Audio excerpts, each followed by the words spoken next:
When it comes to seeking greener pastures overseas, there are three big macro reasons to move: your finances, your freedom, and a better lifestyle. And today I'm going to share with you my best reasons for moving overseas. I initially moved overseas from the United States and began this very nomadic lifestyle at first, and then honed it down to a much more settled version of the nomadic lifestyle over the years. But I made that initial move for the same reason that I eventually gave up my US citizenship years later. And I remember sitting planning my initial move. I was a young entrepreneur, and I said to myself, I can be taking phone calls with people for my business from anywhere on earth. I had an old VoIP phone. In the US, it was a Vonage phone. It was sitting on my cheap $10 IKEA desk when I was probably 20, 21, 22 years old, something like that. And I remember thinking, like, why do I need to live here? I probably would like living somewhere else. And it was a tropical island, and then I started doing a little bit of traveling, and it was like, well, Europe is cool, and then I kind of got into Asia and thought lots of opportunities in Asia, and I said, why not explore the world? And as I did that, I thought to myself, what about taxes? Like, how does that work? I remembered hearing when I was growing up about this thing called the foreign earned income exclusion. My father would come home and say, this year, it was in the Wall Street Journal, you can make $73,000 a year tax-free as an American, and he thought that was pretty good. And I'm like, who wants to make $73,000? By the way, if it's your first time here, my name's Andrew Henderson. I'm the founder of Nomad Capitalist. We're a boutique consultancy that helps 7- and 8-figure entrepreneurs and investors legally reduce their taxes, protect their assets, and improve their freedom overseas. I'm also the host of the biggest and best offshore conference called Nomad Capitalist Live. And here I was, a young American, frustrated that I was paying so much tax, but really frustrated with what I thought was a lack of opportunity. Socially, a lot of people didn't get, 21, 22-year-old entrepreneur. Why are you doing that? I don't really understand. Like, don't you want a beer? We're going out to the bar. That wasn't what I wanted to do. I wanted to spend Friday nights at home. And so, some of that obviously wasn't geography, but there was some of it where as I started to travel, I went through Europe, I went through Asia, and people were like, oh yeah, that's pretty cool. Like, let's talk about that. I've got an idea. Oh yeah, wow, that's really impressive. Rather than being critical. And so I thought, okay, I'm going to move somewhere else, and I'm going to figure out how this whole tax thing works. And it's because of that I realized, oh, the high taxes that I was sick and tired of paying, ultimately, it's like, okay, yeah, wow. When I decided to do that full time, it's like, oh, and I can save a bunch of money in taxes too. That's like the icing on the cake. When I later renounced my citizenship, I've talked at length about the reasons behind that. It really wasn't I don't want to pay tax, because I could have continued to pay very little, if not potentially zero tax as an American. It was a frustration of, this country doesn't represent me, and they want to make my life more difficult, and they don't really even like or respect their expats. And, in the way that the British Embassy invites the expats over to have high tea once a month, our embassy is actively making our life difficult. They weren't very helpful. They weren't very pleasant. If you get in trouble somewhere, they hung up on you. Ultimately, the only time I had a great experience with the U.S. Embassy was when I went in to renounce. It was extraordinarily professional and almost empathetic, I would say. But the reasons for me to move overseas, people think it's tax. And for me, the taxes were somewhat incidental, at least at first, and then I get into renunciation. Sort of like when I go and buy a new Tom Ford fragrance in Kuala Lumpur, and they give you like 2 full-size lipstick samplers, and I come home and bring those to Mrs. H, and she's super happy. I'm not buying the fragrance because I get like $100 in free lipsticks, but that's a nice thing that comes with it, right? $100 of free lipstick is pretty cool, maybe not for me, but to give away. And I think that people sometimes conflate the reasons to move overseas with other reasons. And I think it's important to kind of understand finances, freedom, and lifestyle, all important. Let's talk about this. Number one reason why you could move overseas, and a good reason to do so, is lower taxes. Now, you don't have to renounce your citizenship. Very few non-Americans do. I think some non-Americans are preparing for the future where maybe it will be beneficial for them to do so, and they're getting their second passport. But Americans are pretty much the only group that does renounce their citizenship. But on a percentage basis, relatively few people that we work with actually renounce. They may get second passports, they may move to Puerto Rico, they may move overseas, but you can lower your taxes. Even if you're an American, that's a reason to do it. And I think that another reason to move would not just be paying the taxes, but what I sometimes hear people say is, I don't mind paying taxes, but number one, I wish I got something for it. I'd like to get health care. I'd like to get some kind of services. Number two is I don't like where the money goes. I don't like my money funding wars. I don't like my money doing whatever it is I don't agree with. And so both of those reasons can be a great way to vote with your wallet. If you went to a restaurant and had terrible food and terrible service, would you go back to the restaurant? No, you wouldn't go back to the restaurant. Now, would you spend your entire life like trying to fight with the restaurant and holding a protest in front of the restaurant, like I'm going to get them to change their ways? You know, like become like Carl Icahn, like an activist investor. I'm bringing in my own management to take over this restaurant. No, you just wouldn't go back to the restaurant. And so whether you just don't like paying the taxes, and what happened to me was I did go from 43% to about 1% of my income was in tax. That was a great thing. And by the way, I do run a business, and it's a lot easier to say, oh, you pay $1 million in tax. Hey, here's a solution, and we're going to do it all out for you, and it costs $75,000. You're going to make your money back in less than a month. That's a lot easier to sell than like, hey, come to my Zen retreat and like learn how I found more happiness and self-awareness living overseas, that I would sell an ebook for $29. I mean, there is a business value here of saying, hey, here was the tax benefit, even if that was something that I stumbled onto kind of as I was seeking the Zen, seeking the opportunity, seeking the adventure of living overseas. But if it's just, I want to reduce my taxes, you can do that overseas, including as an American. If you are tired of where the taxes are going, or you feel like you're not getting anything for them. We do have some folks here who are left of the aisle. They are left of the political spectrum. And they're like, I want to pay some taxes. I just want other people to actually get something. I want there to be no homeless. I want I want to get great social services. I want great, child care for my kids, like great schools. Whether we agree on that or not, like you can make a good case. Listen, some people don't mind paying taxes. It's just the U.S. in particular does a really bad job of spending that money to benefit its citizens. So that's one reason. The other reason is more freedom. Now, I found this, and what I've talked about is there's hard freedoms and there's soft freedoms. Hard freedoms are like what people in the U.S. talk about. Oh, it's the Constitution. Well, that's great when the politicians continually just trample on the Constitution as if it doesn't exist. I don't know how hard that is, but that's what's been happening.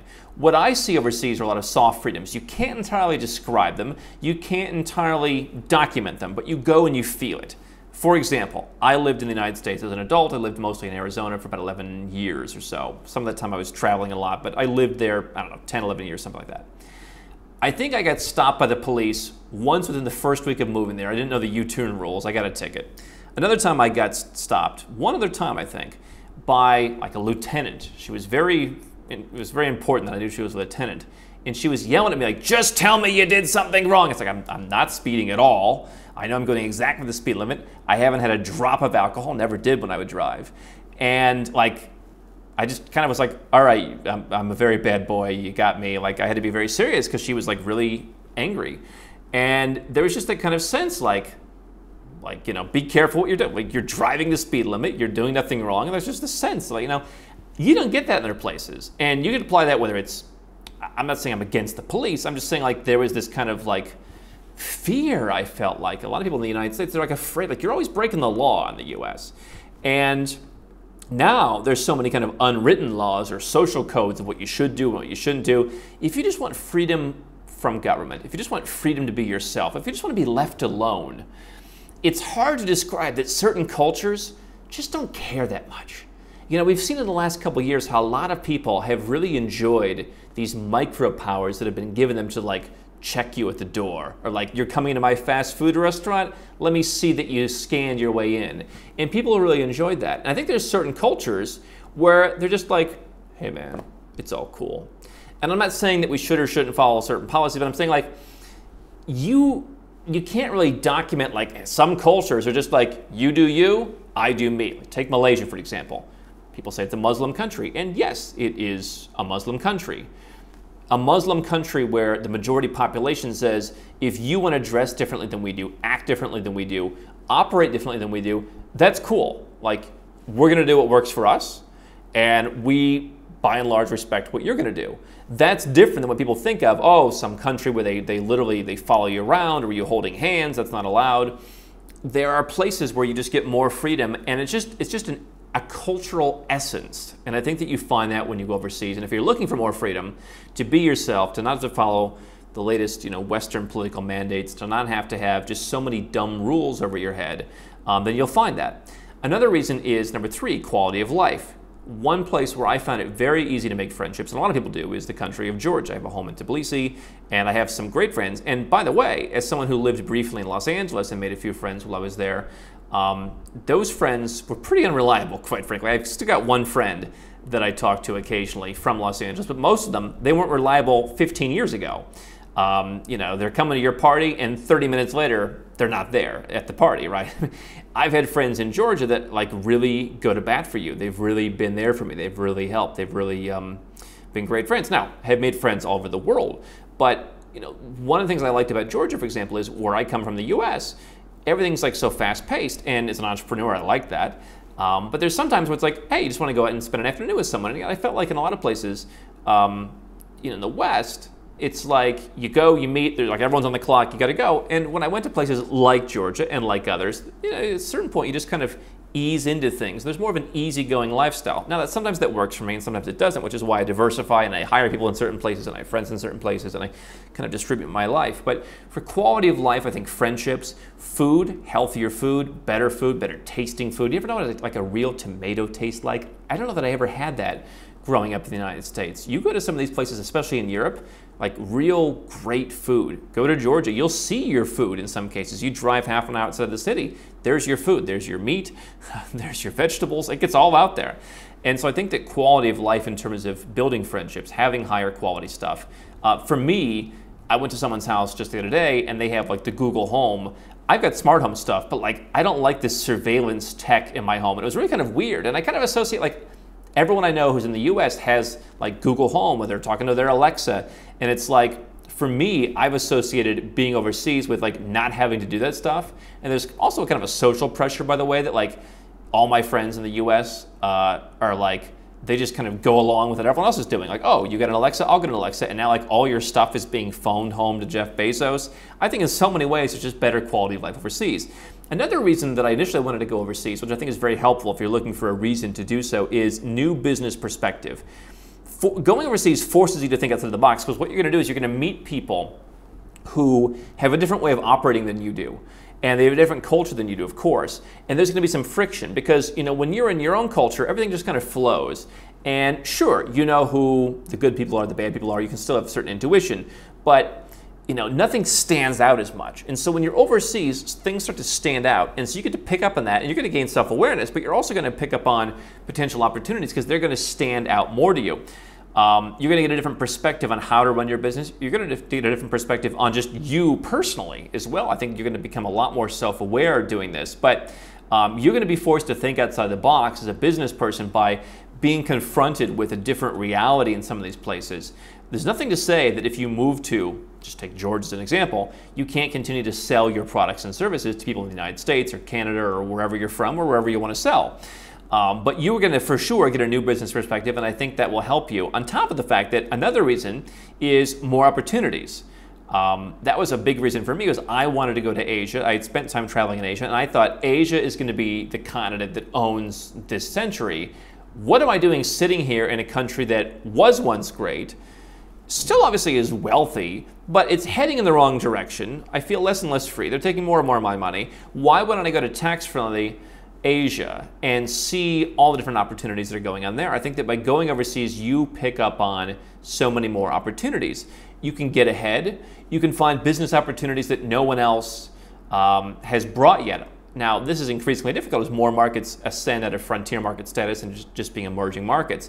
But I saw a post that I made on social media about 5 years ago talking about how I went to a relatively expensive store somewhere in an emerging market and they wouldn't take my credit card. They only wanted to take cash, or they wanted to charge like some crazy markup, and the credit card machine was in the back room, and it just wasn't convenient. There was too much friction as a customer. And I didn't read through my own social media posts to see if I actually completed the transaction or not, but I'm thinking to myself, like, there are probably people who are getting sick and tired of this, who they're not completing the transaction, and the business owners are so focused on like, oh, we're losing 3% of the credit card fees.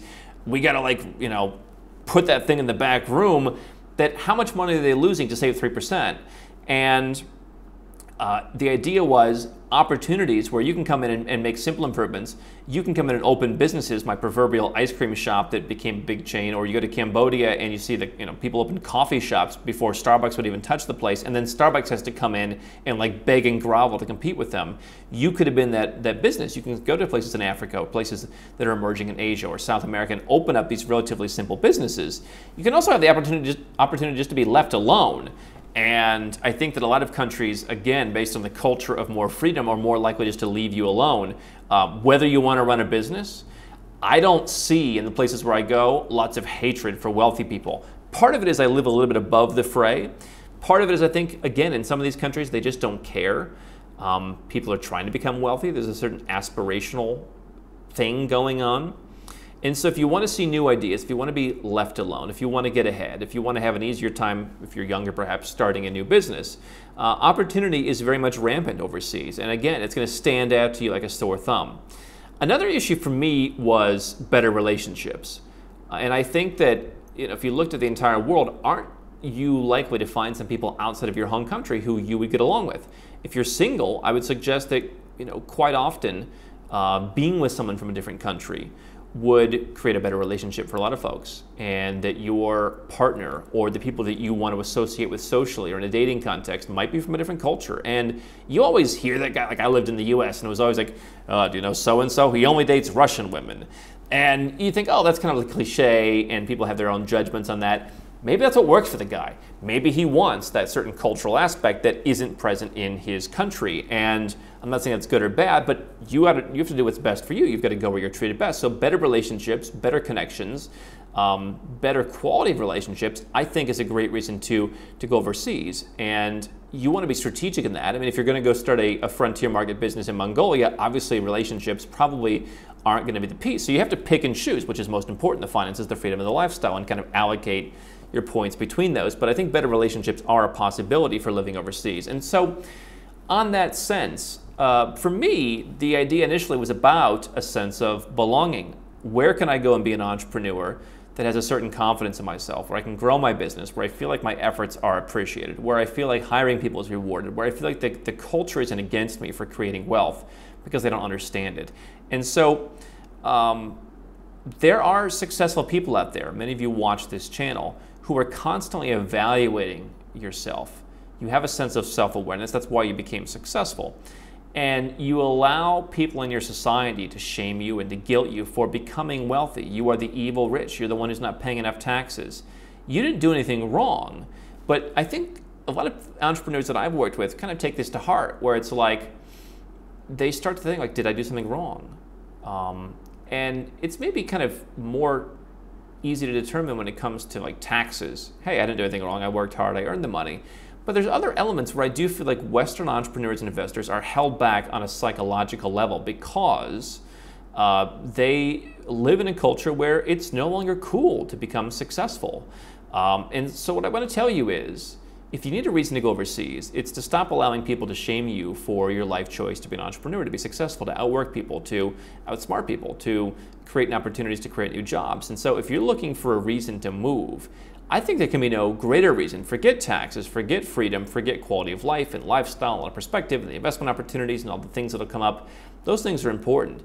But I think that there are people out there who would have a greater sense of personal development, a happier life, if they simply went somewhere where the culture aligned with their values and lived with a certain kind of intentional detachment from the culture that wasn't working for them, from the headlines of things that bother them, and they had all their time to focus mentally on their business and their investments.